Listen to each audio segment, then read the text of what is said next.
Қайырлы күн қыздар, менің каналыма қош келдіңіздер.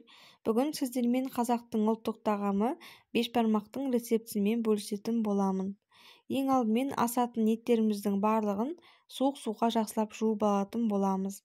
Одан кейін таза ыдысымызға еттеріміздің барлығын саламыз. Бізге міндетті түрде қазы қажет болады, және де омыртқа, немесе жамбас, немесе кез келген жілік етті сала беруге болады. Осыларды салып алғаннан кейін үстінен суық су құятын боламыз. Суық суды толтырып құясыздар, еттеріңіз суға толығымен батып тұруы қажет. Енді қазанымызды отқа қойып қайнататын боламыз.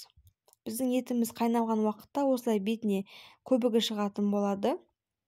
Оны осылай сүзгіштің көмегімен барлық көбігін теріп алып тастайсыздар. Енді етіміз піскенге дейін біз қамырымызды дайындап алатын боламыз.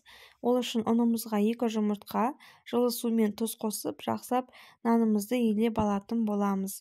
Қамырымыз дайын болғаннан кейін оны жарты сағатқа тындырып қойып қоямыз. Жарты сағаттан кейін ғана мінекей біздің қамырымыз толығымен дайын болады. Иі қанып, әбден жаюға келген уақытта қамырымызды 2 бөлікке бөліп алып, осылай оқтаудың көмегімен домалақтап жайып шығатын боласыздар.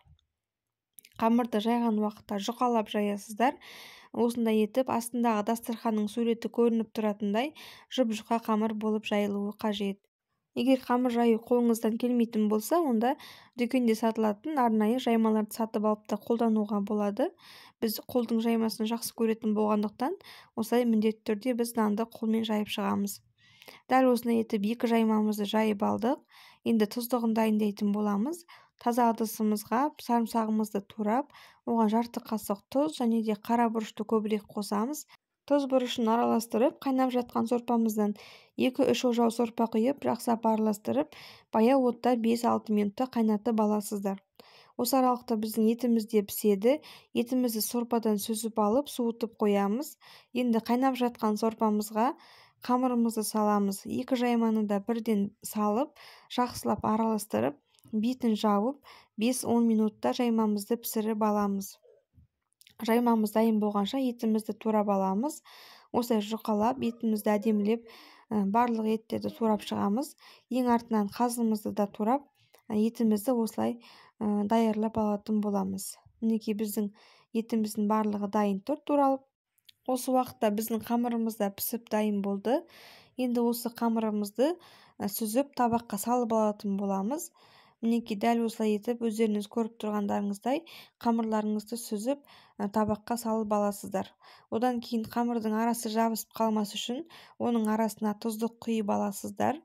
Сол кезде қамырларыңыздың ортасы жабысып, бірігіп қалмайтын болады. Енді осы дайын болған қамырымыздың үстіне туралған етіміздің барлығын салып шығатын боламыз. Шеттеріне осылай қазысын салып, әдемілеп етімізді дайындап аламыз. Барлығы дайын болған уақытта етіміздің үстінен тұздығын құйып алатын боламыз. Мінекей барлық жеріне тұздығымызды құйдық. Осымен біздің бешбармағымыз дайын болды. Өте керемет тағамдардың бірі, өте тойымды, құнарлы, қамырының өзі жұп-жұқа, жұп-жұмсақ болып, өте керемет дәмді болып шығады. Рецебі өте оңай. Жасап көріңіздер. Баршаңызға ас болсын.